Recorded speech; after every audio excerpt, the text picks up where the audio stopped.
ప్రభు క్రీస్తునాథునిచి మికిలిగా ప్రేమించబడి ప్రియ సహోదరి సహోదరులారా, ఈరోజున మనందరము కూడా 16వ సామాన్య ఆదివారములోనికి ప్రవేశించాం. అదే విధముగా ఈ రోజున మన విచారణలు మరి పునీత అన్నమ్మ జ్వాక్యముల పండుగకు సందర్భముగా మరి మన విచారణలో పనిచేసినటువంటి కన్యా స్త్రీల యొక్క సభ పాలక పునీతురాలు పునీత అన్నమ్మ గారి యొక్క నామార్థమై ప్రతి సంవత్సరము మాదిరిగానే ఈ సంవత్సరము కూడా దంపతుల మహోత్సవాన్ని, కపుల్స్ డేను మనము జరుపుకుంటూ ఉన్నాం. దేవుడు మన విచారణలో ఉన్న ప్రతి ఒక్క కుటుంబాన్ని, ప్రతి దంపతులను దేవుడు ఆశీర్వదించాలని కూడా ప్రార్థన చేద్దాం. మరి ఈ రోజున కొద్ది సమయం మనము దేవుని సువార్తను లేక దేవుని వాక్యమును ధ్యానించుకునే సమయములో మొదటి పట్టణములో దేవుడు తన శక్తితో ఆయన మనలను పట్టించుకుంటాడు, ఆయన తన కరుణతో దయచూపుతాడు, ఓర్పుతో మనను సహిస్తాడు. ఎందుకంటే చాలా మంది అనుకుంటున్నట్లుగా మొదటి వచనం ఏమంటున్నది ఒకసారి చూద్దాం. ఈనాటి మొదటి పట్టణములో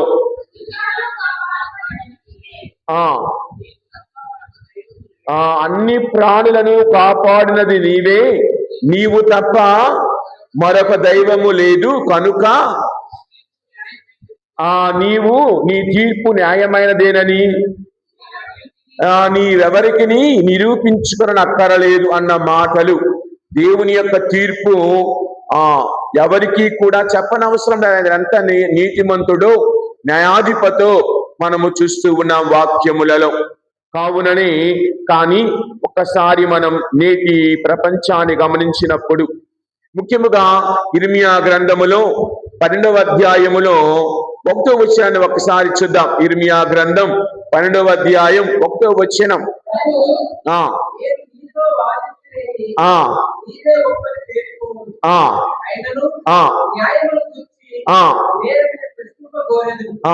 న్యాయమును గురించి, ఇదిగో ఇక్కడ నేను నిన్ను అడిగే శక్తి లేదు, అయినా కానీ నేను ఒక ప్రశ్న వేస్తూ ఉన్నానయ్యా.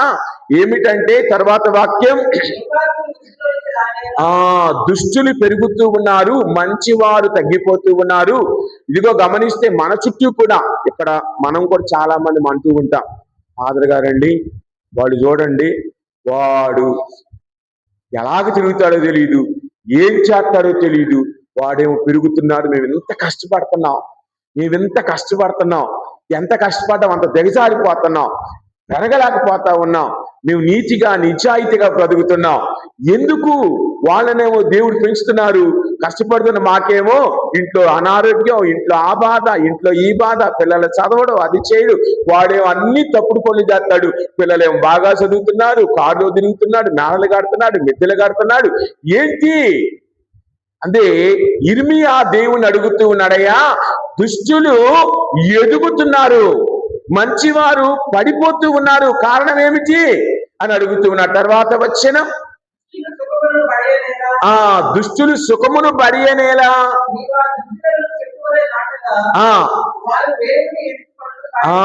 చక్కగా వారు అదే అంటారు కదా. మనం పోయిన వారం కూడా చెప్పాం, ఏంటి మన ఇంటి దగ్గర బంతి మొక్క నాట తొందరగా పెరగదు, దాని చుట్టూ కలుపు మొక్క తొందరగా పెరిగేసి కదా. మేము ఇంత కష్టపడి చక్కగా సాగు చేస్తూ ఉన్నాం, కష్టపడుతూ ఉన్నాం, మేము పెరగటం లేదు, వాడు మాత్రం దర్జాగా పెరుగుతున్నాడు, ఏమిటి అని ఇర్మియా దేవుణ్ణి ప్రశ్నిస్తూ ఉన్నాడు. అలాగనే కీర్తన 73:1 కూడా కీర్తనాకారుడు దేవుణ్ణి అడుగుతూ ఉన్నాడు. 73వ కీర్తన 1వ వచనములో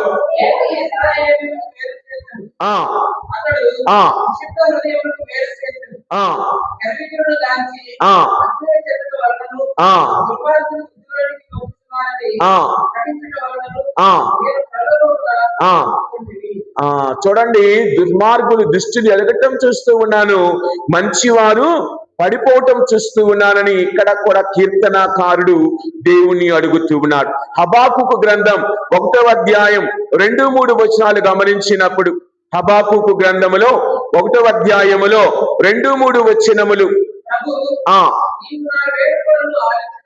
ఆ ఆ ఇంకెన్నాళ్ళు నేను ఈ బాధల నుండి నీకు మొరపెట్టాలి. తర్వాత వచనం, అన్యాయాన్ని చూస్తూ ఉన్నారు, వారు ఎదుగుతూ ఉన్నారయ్యా అని హబాకుకు కూడా ఇక్కడ దేవుణ్ణి అడుగుతూ ఉన్నాడు.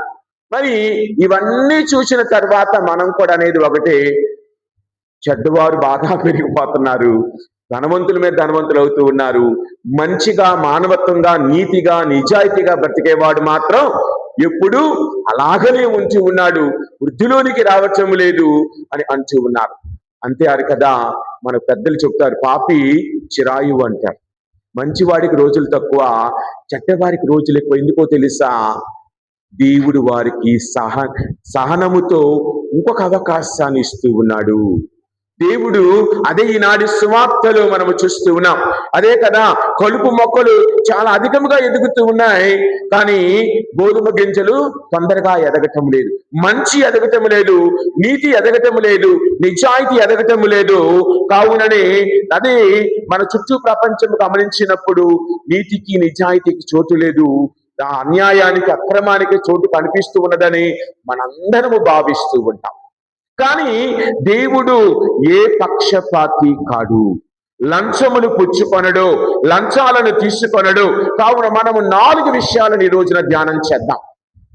మొదటిది, దుష్టుల విషయములో దేవుడు మౌనముగా లేడు, కానీ సహనముతో వారి యొక్క మార్పు కోసం ఎదురు చూస్తూ ఉన్నాడు. అంటే బైబిల్ గ్రంథంలో గమనిస్తే కలుపు మొక్క గోధుమ గింజగా మారకపోవచ్చు, కానీ మంచి చెడ్డవాడు మంచివాడిగా మారే అవకాశం ఉన్నది. కావున మార్పు చెందే అవకాశం ఉన్నది. కావున అతనికి దేవుడు మరొక అవకాశాన్ని ఇస్తూ ఉన్నాడని మనం గ్రహించాలి. మొదటిది. రెండవది, దుష్టుల విజయము శాశ్వతము కాదు. దుష్టుల యొక్క విజయము శాశ్వతము కాదు. మూడవదిగా, మారు మనసు పొందటానికి అవకాశాలను దేవుడు ఇస్తూ ఉన్నాడు. నాలుగవదిగా, చివరి తీర్పు తప్పక జరిగి తీరుతుంది. అదే కదా ఈనాటి సువార్తలు మనం గమనించినప్పుడు మనం సగమే చదివాం. మనం గమనిస్తే మనం 24 నుండి 30 వరకు చదివాం, మళ్ళీ 36 నుండి 43 వరకు చదివితే దాని అర్థం పరమార్థం దేవుడు వివరిస్తూ ఉన్నాడు. గోధుమ గింజలు కలుపు గింజల యొక్క ఉపమాన తాత్పర్యాన్ని మనము చూస్తూ ఉన్నాం. కావున అక్కడ గోధుమలు కలుపు గింజలు ఒకే విధముగా పెరుగుతూ ఉన్నా, ఈ లోకములో మంచివారు చెడ్డవారు ఒకే విధముగా పెరుగుతూ ఉన్నా, ముందుగా నాశనమయ్యేది చెడ్డవారే అన్నది మనం. అందుకే మొదటిది ఏమిటి? దుష్టుల విషయములో దేవుడు మౌనముగా లేడు, ఆయన వారిని సహనము కలిగి ఉన్నాడు, ఓర్పు కలిగి ఉన్నాడు. అదే కదా 2వ పేతురుకు రాసిన లేఖ, పేతురు గారు రాసిన 2వ లేఖలో 3వ అధ్యాయం 9వ వచనం ఒక్కసారి చూద్దాం. 3వ అధ్యాయము 9వ వచనం, కొందరు భావించినట్లు ఆలస్యము చేయడు, అంతే కాక మీతో ఎంతయో ఓపికగా ఉండును, ఆయన కోరడు. నాశనము కావాలని ఆయన కోరడు. తర్వాత వచనం, విముఖలు కావలయునని ఆయన కోరిక. అందరము కూడా పాపము నుండి వైదొలగాలని ఆయన కోరిక. అందుకే కదా మనము లూకాసు వార్త 15వ అధ్యాయములో 20వ వచనం దగ్గర గమనిస్తే, తప్పిపోయిన కుమారుని విషయములో తండ్రి ఎంతో ఓర్పుతో తన కుమారుడు తిరిగి వస్తాడు, పశ్చాత్తాపపడి వస్తాడు అని ఎదురు చూడసాగాడు. అదే కదా ఆ కుమారుడు కూడా చేసింది. 20వ వచనం ఒక్కసారి చూద్దాం.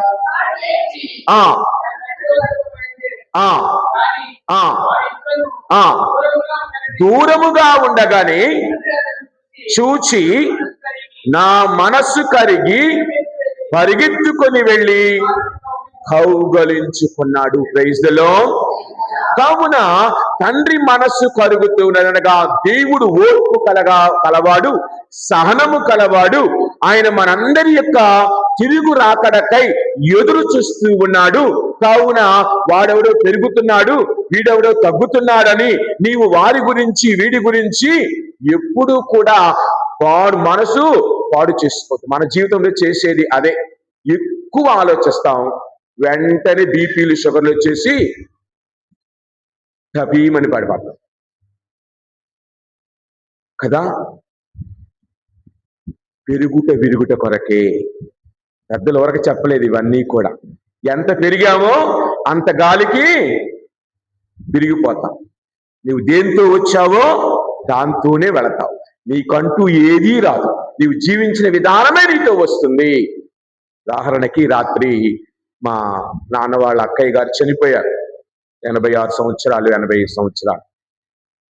దీర్ఘంగా ఆలోచన చేశాయి. మా మేనత్త నాకు బొడ్డు కోసింది. ఆవిడే నేను పుట్టినప్పుడు ఆవిడ నర్సు. నాకు బొడ్డు కోసి ముడేసి అని చేసింది. అయ్యో లేదే, ఎలాగా? దీర్ఘంగా ఆలోచిస్తూ కూర్చోండి. ఈరోజు పూజకు వచ్చేవాడిని కాదు, పూజలు అవ్వవు.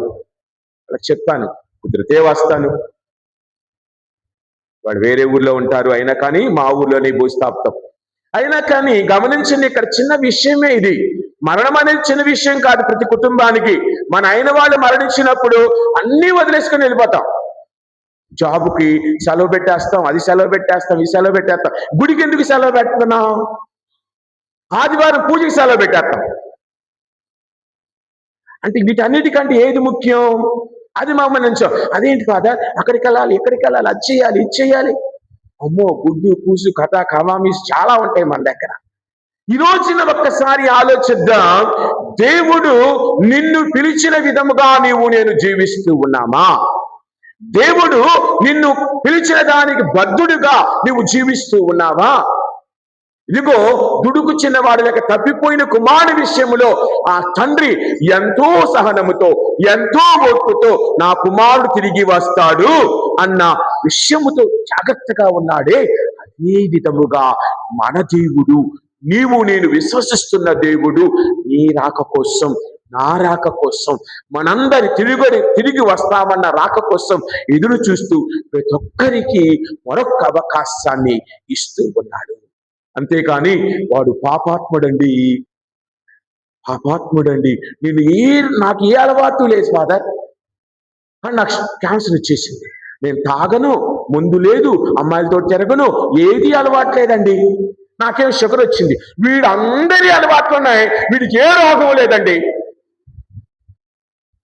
మనం అనుకోవచ్చు, చాలా మందివి సహజంగా అనుకుంటాం వాడికి అన్ని అలవాట్లు ఉన్నాయి, ఏ రోగం రాట్లా, నాకు అసలుకి ఆ వాసన అంటే పడదండి, ఆ వ్యక్తుల దగ్గరికే వెళ్ళనండి, నాకేంటండి ఇది వచ్చింది. సమాధానం ఏమిటి? ఎలాంటి వాడికి సమాధానం ఉన్నదా? అప్పుడు మన విశ్వాసం మీద అపనమ్మకం వస్తుంది. అయ్యో, నేను ఇంత చక్కగా గుడికి వెళ్తాను, ఇంత చక్కగా ప్రార్థన చేస్తాను, నాకెందుకు దేవుడు ఇది ఇస్తూ ఉన్నాడు? నాకెందుకు దేవుడు ఇలాగా నా కుటుంబానికి ఎందుకు ఈ అవమానాలు ఇస్తూ ఉన్నాడు, ఎంత కష్టాలు ఇస్తూ ఉన్నాడు?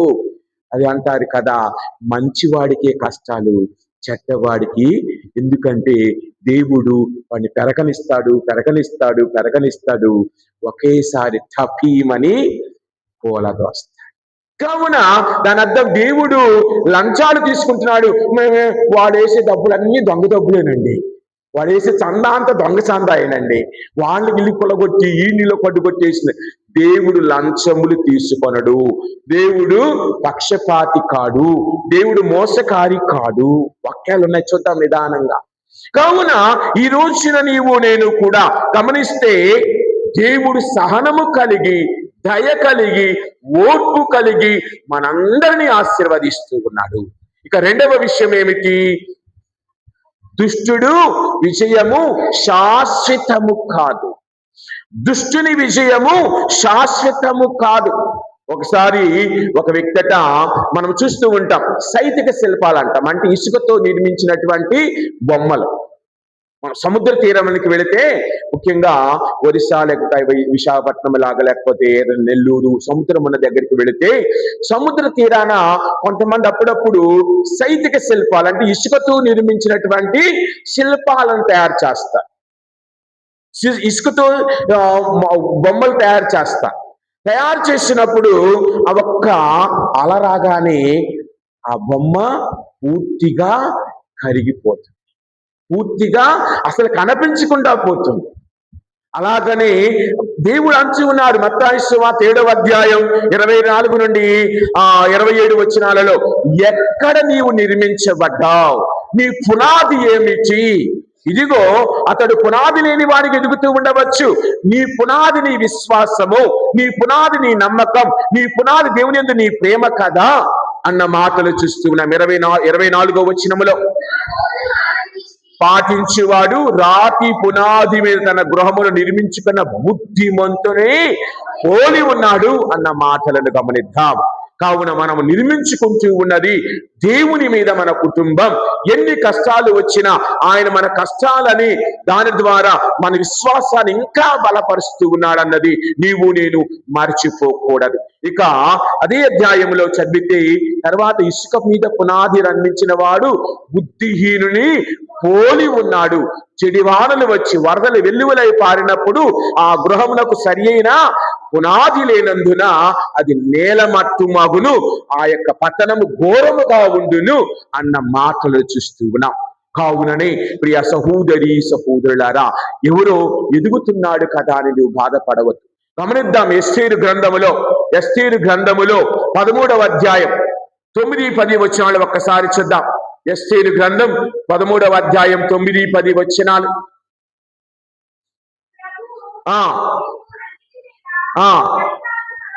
ఎస్తేరు 13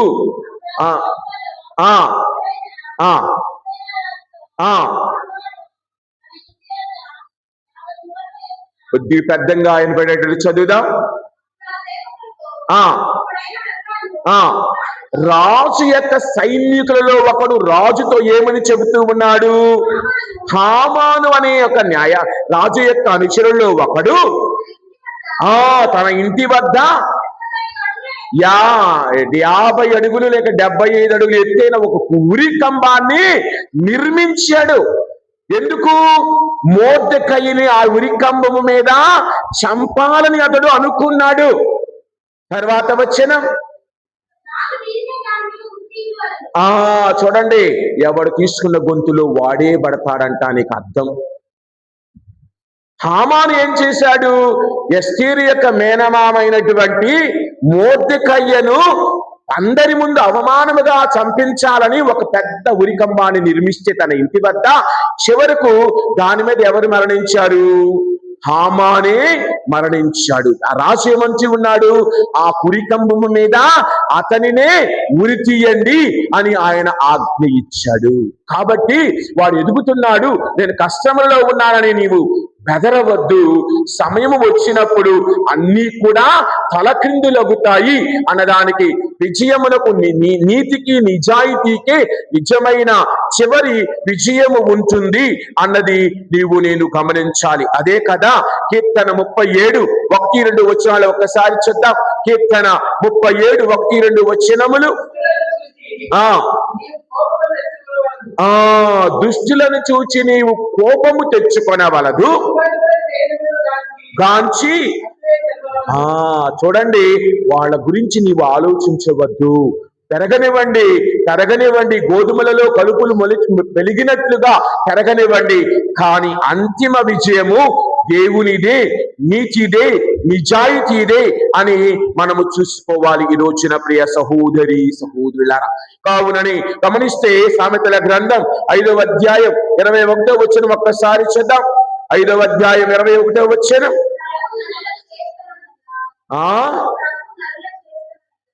చేయుదములనెల్లా కనిపెట్టుచుండును, అతని నడకలనెల్లా. దేవుడట అన్నీ చూస్తాడు.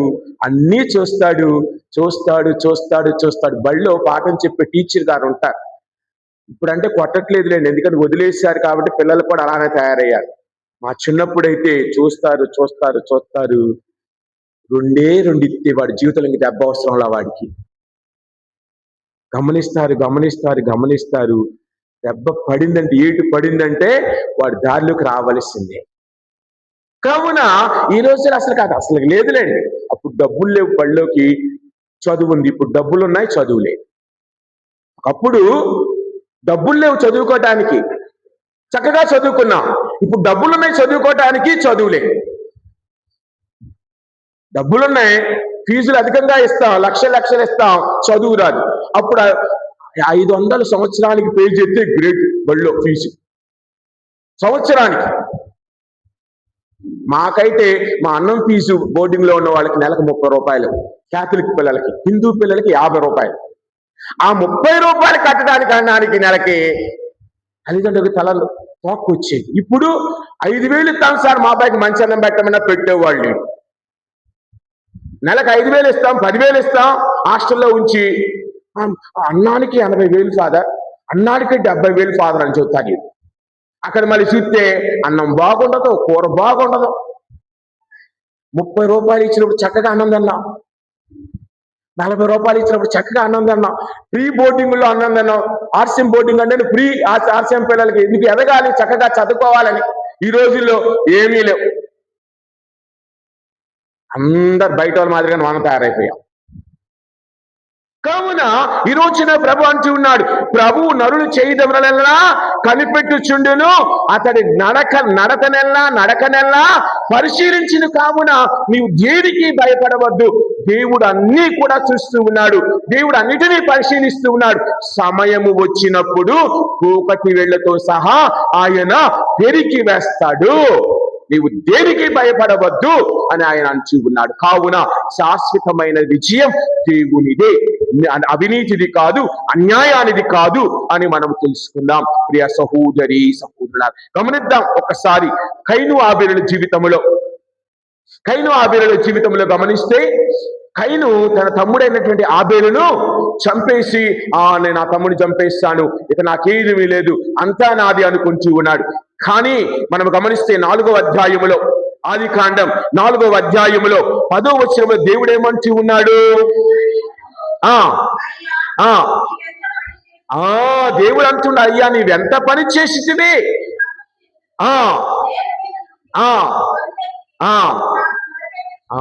నీతిమంతుని ప్రార్థన శక్తివంతమైనది. నీతిమంతుని ప్రార్థన శక్తివంతమైన. తర్వాత వచ్చిన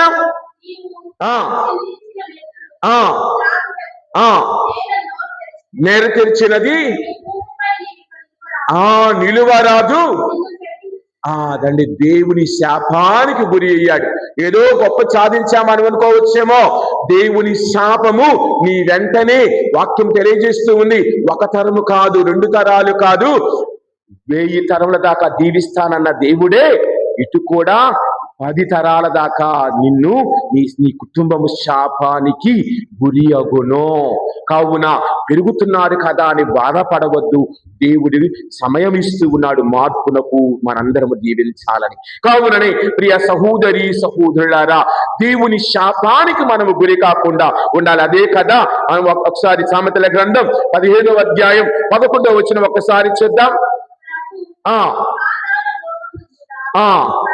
అదండి, దేవుడు పాతాళ లోకాన్ని కూడా పరిశీలిస్తూ ఉన్నాడు కదా. మరి నరుల హృదయములను పరీక్షింపడా, చూడడా అన్న మాటను చూస్తూ ఉన్నాం. ప్రియ సహోదరి సహోదరులారా, కావుననే మరి నీవు నేను మన హృదయాలను దేవుని యందు ఎదగాలని ప్రార్థన చేద్దాం. మన జీవితం మంచిగా ఎదగాలి. అయినా కానీ ఒక్కొక్కసారి సైతాను వచ్చి మనలను ప్రలోభాలకు గురి చేస్తూ ఉన్నప్పుడు ఆ ప్రలోభాలను గుర్తించి ముందుకు వెళదాం. ప్రియ సహోదరి సహోదరు, అందుకే కదా అది ఆదికాండంలో 37వ వచనంలో 28వ వచనం దగ్గరికి వెళదాం. 37వ అధ్యాయం 28వ వచనం. పాత నిబంధన యోసేపును మనం చూస్తూ ఉన్నాం. అతని అన్నలు ఏం చేస్తూ ఉన్నారు? ఇంటి నుండి బయటకు గెంటి వేసి అతను ఒక బానిసగా వర్తకులకు, మిద్యాను దేశీయుల వర్తకులకు అమ్మి వేస్తూ ఉన్నారు. వాక్యం చదువుదాం.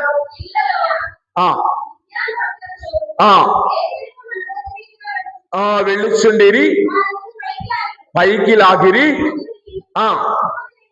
20 వెండి నాణ్యములకు వాళ్ళు అనుకున్నారు, వీడి పేడా పోతే మనకు చాలు అనుకున్నారు. వీడు పేడా పోతే చాలు. ఎందుకు? నాన్న నాకు కొత్త చొక్కా కుట్టించాడు, నాకు ఒక కళ వచ్చింది, నేను కట్టిన మోపేమో మధ్యలో ఉంది, మీరు కట్టిన మోపులన్నీ వంగిపోయి నాకు వందనాలు చెల్లిస్తూ ఉన్నాయి అని ఏదేదో చెబుతూ ఉంటే, అరే కలల కనువాడు వస్తూ ఉన్నాడ్రా, వీడిని పంపేస్తే మనకి ఏ సమస్య ఉండదరా అని అన్నదమ్ములు 11 మంది 10 మంది ఏమనుకున్నారు, వీడిని పీడా వదిలించుకుందాం అని మిద్యానీయులకు వర్తకులకు అమ్మి వేస్తూ ఉంటే, తర్వాత 41వ వచనములో 41వ అధ్యాయం 41వ వచనం ఒక్కసారి చూద్దాం. 41వ అధ్యాయం 41వ వచనం.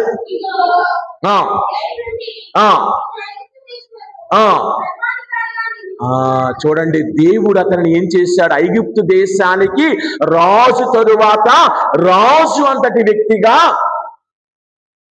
అతనిని నియమించాడు. కావుననే దీవించబడ్డాడు. వాళ్ళు అనుకున్నారు వీడి పీడా పోయింది అనుకుంటా. మనం కూడా అనుకుంటున్నాం సమయానికి వీళ్ళు లేడురా బాబు, వాళ్ళు లేడురా బాబు, వాళ్ళు ప్రశాంతంగా ఉండొచ్చు. కానీ సమయము సందర్భము దేవునికి తెలుసు. అలాగ గెంటి వేయబడ్డవాడు తిరిగి ఏమవుతూ ఉన్నాడు కదా, న్యూటన్స్ ఫోర్త్ లా ప్రకారం ఇవన్నీ జరుగుతాయి. ఎంత ఫోర్స్ తో నీవు బంతిని విసురుతావో అదే ఫోర్స్ తో, అదే వేగంతో, అది ఇంకా ఎక్కువ వేగంతో నీ దగ్గరకు తిరిగి వస్తుంది, నిన్ను పడదోస్తుంది. కాబట్టి నీవు దేనికి బెంబేలు పడవద్దు, నీవు దేనికి బాధపడవద్దు, నీవు దేనికి కూడా కలత చెందవద్దు. కలుపు మొక్కలు గోధుమ గింజలు పెరగనివ్వండి, అంత్యకాలంలో ఉపయోగపడేది గోధుమ గింజలే కానీ కలుపు మొక్కలు కావు అన్నది మరి నీవు నేను కూడా. అందుకే కదా మనం ఒక్కసారి మనము చూస్తే సామెతల గ్రంథం 16వ అధ్యాయం 2వ వచనం, 16వ అధ్యాయం 2వ వచనం, మనం చేసే పనులు మనకు మంచివే కనిపించవచ్చును కానీ అదండి, నువ్వు ఏ ఉద్దేశంతో పని చేస్తూ ఉన్నావు? మంచి ఉద్దేశంతో చేస్తూ ఉన్నావా? వీడిని నాశనం చెయ్యాలి, వీడిని పడదోయాలని ఉద్దేశం చేస్తూ ఉన్నావా? దేవుడు అన్నీ కూడా పరిశీలించును. అలాగనే అది సామెతల గ్రంథం 17వ అధ్యాయం 3వ వచనం ఒక్కసారి చూద్దాం. వెండిని బంగారానంట కుంపటి పరీక్షించును, నరుని హృదయమును దేవుడు పరీక్షించును. కాబట్టి మనము దేనికి కూడా బాధపడవద్దు.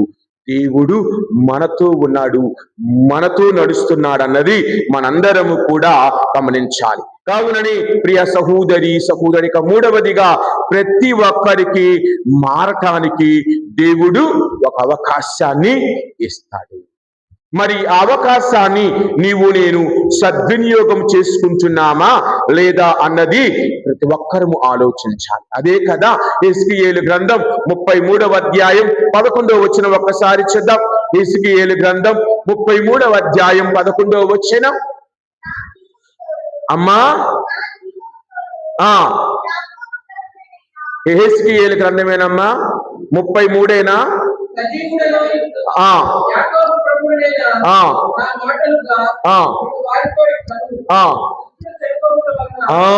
దుష్టుడు చనిపోవుట వలన నాకు సంతృప్తి కలుగదు, తన మార్గమును విడనాడి తిరిగి బ్రతుకుట వలన నాకు సంతోషము కలుగును. కావున మరి నీవు నేను కూడా మనము మారు మనసుతో దేవుని వద్దకు వస్తే దేవునికి సంతోషం. అదే కదా పౌలు గారి జీవితాన్ని చూద్దాం. 9వ అధ్యాయం వరకు ఆయన ఎలాగ జీవించాడు? అపోస్తల కార్యాలు 9వ అధ్యాయంలో మనం చదువుతాం. అందరిని చంపివేస్తూ ఉన్నాడు, కానీ ఎప్పుడైతే మారు మనసు పొందాడో సౌలు అయిన పౌలుగా మారిన భక్తుడిని మనము చూస్తూ ఉన్నాం. దేవుని కోసం నిలబడిన వ్యక్తిని చూస్తూ ఉన్నాం. అలాగని జక్కయ్యని చూద్దాం. లూకాసు సువార్త 19వ అధ్యాయములో మారిన వ్యక్తిగా ఏ విధముగా మనం చూస్తూ ఉన్నాం. అలాగని మత్తాయిని చూద్దాం. మత్తాయి సువార్తను వ్రాసినటువంటి వ్యక్తి ఎలాంటి వాడు? అతడు ఒక సుంకరి, పన్నులు చెల్లించుకునేవాడు, కానీ దేవుడు తన పిలుపును బట్టి మారాడు.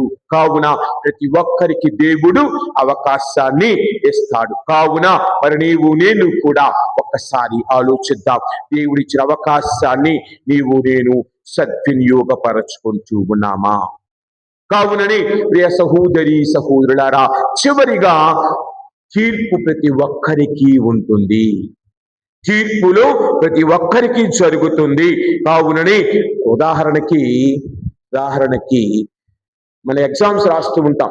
3 గంటలని 2:30 గంటలని ఎగ్జామ్కి వెళ్ళగానే పేపర్ ఇచ్చిన తర్వాత ముందు ఆన్సర్ షీట్ ఇచ్చి OMR రాసిన తర్వాత క్వశ్చన్ పేపర్ ఇచ్చిన తర్వాత మీ టైం ఇప్పుడు మొదలైంది, యువర్ టైం స్టార్ట్స్ నౌ అని అంటాం. 3 గంటలు ఉందని చెప్తాడు. 1 గంట తర్వాత 2 గంటలు ఉందని చెప్తాడు. మరొక గంట తర్వాత 1 గంట ఉందని చెప్తాడు. ఒక అరగంట తర్వాత 30 నిమిషాలు ఉందంటాడు. చివరి 5 నిమిషాలు అంటాడు. ఆ తర్వాత రాయటానికి అవకాశం ఉందా? ఎంతవరకు రాయాలో అంతవరకే. అంతేగాని లేదు లేదు సార్ ఇంకా 2 క్వశ్చన్లు మిగులున్నాయి, నాకు ఇంకొక అరగంట ఇవ్వండి అంటే ఎవడో.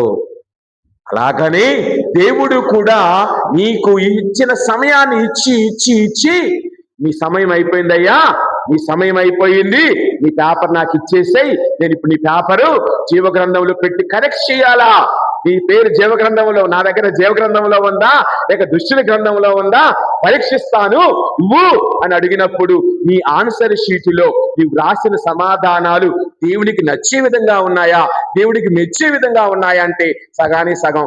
లేదండి నేను 100 మార్కులకి అటెంప్ట్ చేశానండి, నాకెందుకు 36 వచ్చింది. నేను 100 మార్కులకి రాశాను, నాకెందుకు 36 వేశాడు ఆయన. రీవాల్యుయేషన్కి వెళ్ళాలి. అప్పుడు అంటారు రీవాల్యుయేషన్కి వెళ్తే 30 కూడా రావురా, యథాంతంగా 36 తోటి అట్లీస్ట్ పాస్ అయ్యావు, ఎంట్రన్స్ అయ్యావు, ఎంటర్ అయ్యావు, చాలు సంతోషించు అంటాడు. అదే కనుక నువ్వు కష్టపడి చక్కగా దేవుని మార్గం నడిస్తే నీకు 75 కాదు 100కు 100 దేవుడిస్తాడు. కావున ప్రియ సహోదరి సహోదరులారా, ఎందుకంటే కీర్తన 139 1 నుండి చదువుకుంటూ వెళితే ఇవన్నీ వ్యర్థమే అని మనకు తెలుస్తాయి. కీర్తన 139 1వ వచనం నుండి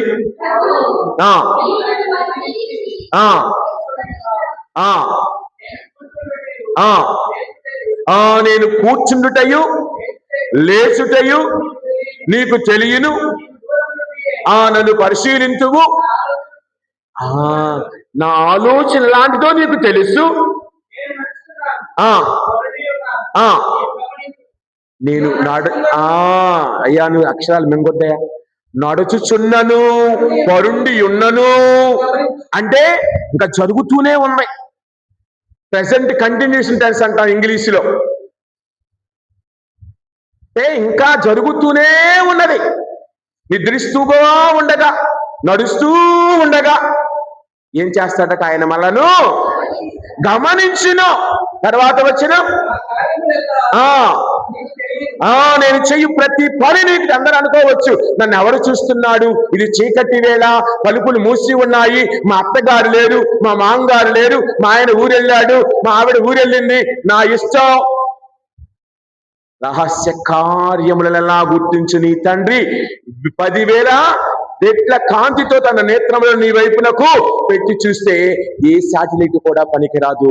నువ్వు ఎక్కడ ఉన్నావో అణువణువు క్షుణ్ణముగా పరిశీలిస్తాడు. కాబట్టి ఇతరుల గురించి బెంగవద్దు, నీ గురించి మాత్రమే ఆలోచించుకో. తర్వాత వచ్చినవయ్యా అదండి, నా నోటి నుండి మాట రాకముందే నేనేమి మాట్లాడతానో నీకు తెలుసు. తర్వాత వచ్చిన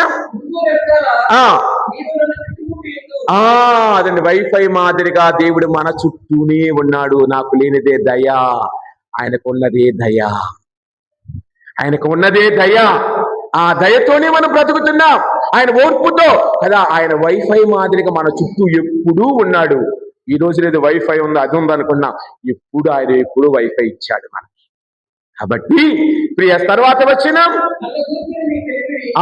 ఎంతో గొప్పది, ఉన్నతమైనది, నా బుద్ధికి అందనిది, ఎచ్చటికి వెళ్ళగలను, ఎచ్చటికి పారిపోగలను.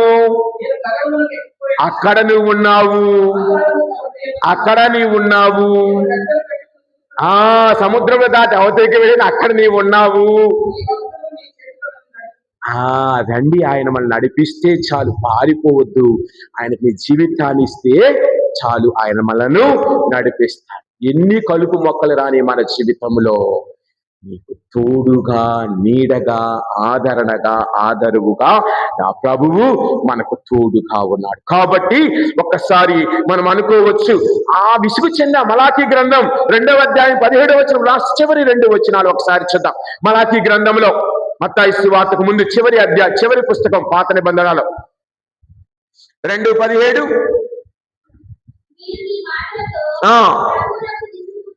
అదండి, మన మాటలతో ప్రభు విసుగు పుట్టించామంట. వాళ్ళంటారు, ఏమని విసుగు పుట్టించా? చదువు తల్లి. ఎట్లు విసుగు పుట్టించా అని మీరు ప్రశ్నించుచున్నారు.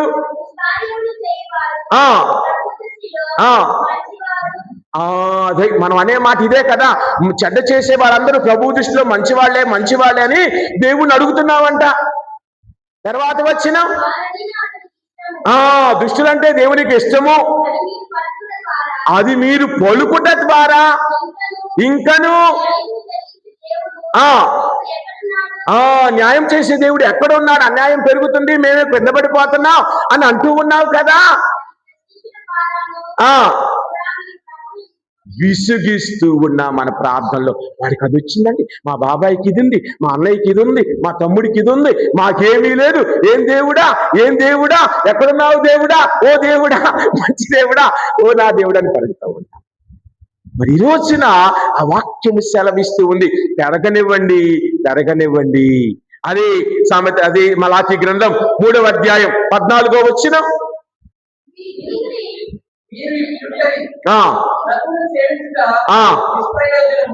మీరు ఇట్లా మనం అంటూ ఉంటాం, ఇంకా గుడికి వెళ్ళటం ఎందుకు, పూజించటం ఎందుకు, ఇవన్నీ ఎందుకు, మా వాడికేమో రోగం వచ్చింది, మా ఆయనకేమో పెరాలసిస్ వచ్చింది, వాళ్ళకి అది వచ్చింది, వీళ్ళకి ఇది వచ్చింది, ప్రార్థించే నాకు ఇవన్నీ ఎందుకు, ఇంకా గుడికి ఎందుకు వెళ్ళాలి?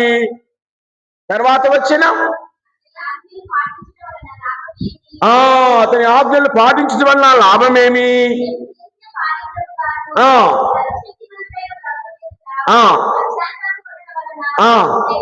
ప్రయోజనమేమి?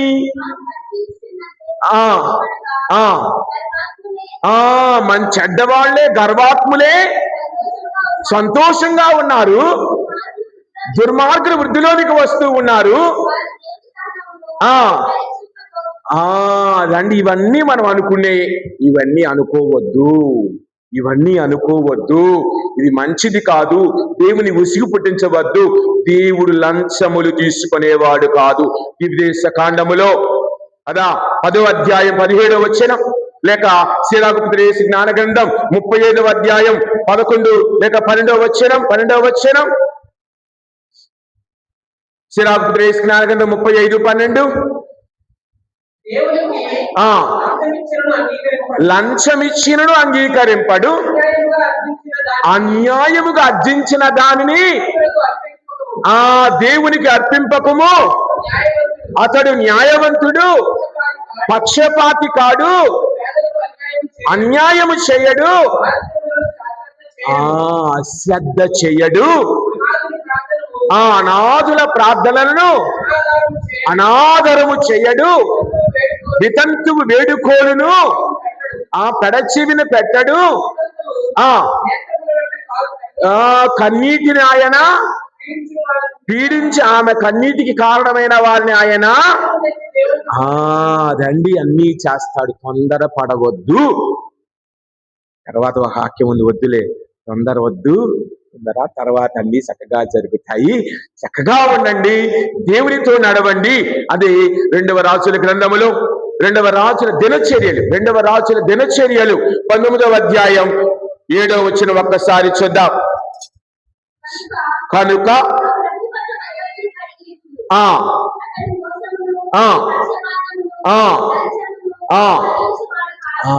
చక్కగా మరొకసారి చదువుదాం తల్లి ఆ వాక్యాన్ని. కనుక ప్రభు పట్ల భయభక్తులు కలిగి ఉండు, అతడు మోసమును, పక్షపాతమును, లంచమును సహించువాడు కాదు అని చెప్పాను ఆ రాజు. కావున ఈ రోజున నీవు వింటున్న వాక్యములను బట్టి మన జీవితములో కలుపు మొక్కలు ఏమైనా ఉంటే పెరికి వేయవద్దు, పెరగనివ్వండి. అంతిమ దినమున దేవుడు మన తరపున వాటిని తీసివేస్తాడు. ఎవరు వేస్తున్నారు? మనం వేసినవి కావు. మన చుట్టుప్రక్కల ఉన్న వారు వేసే అపనిందలు కావచ్చు, మన కుటుంబంలో చల్లే బురద కావచ్చు, ఏదైనా పడనివ్వండి, దేవునికి అర్పించుకు. అయ్యా, ఇది నా కుటుంబం మీద జరుగుతూ ఉన్నది, నా కుటుంబానికి ఇది విరుద్ధంగా ఎవరో చేస్తూ ఉన్నారు, వారికి నీకు అర్పిస్తున్నాను. కావున నీవే నాకు రక్ష, నీవే నాకు శిరోధార్యం అని నేను జీవించినప్పుడు దేవుడు నీ కుటుంబానికి బాసటగా ఉంటాడు, నీ కుటుంబాన్ని దీవిస్తాడు. కావున ఈ దివ్యబలిలో పాల్గొనే సమయంలో మనందరము కూడా ఒకసారి ఆలోచిద్దాం. ఆ దేవాది దేవుని ఎదుట ఉన్న నీవు నేను కుటుంబాలుగా ఉన్నాం. ఈ రోజున మన కుటుంబాలన్నీ ఆయన దీవెనలతో, ఆయన ఆశీర్వాదాలతో ఎదగాలని ప్రార్థన చేసుకుందాం. ఆమేన్.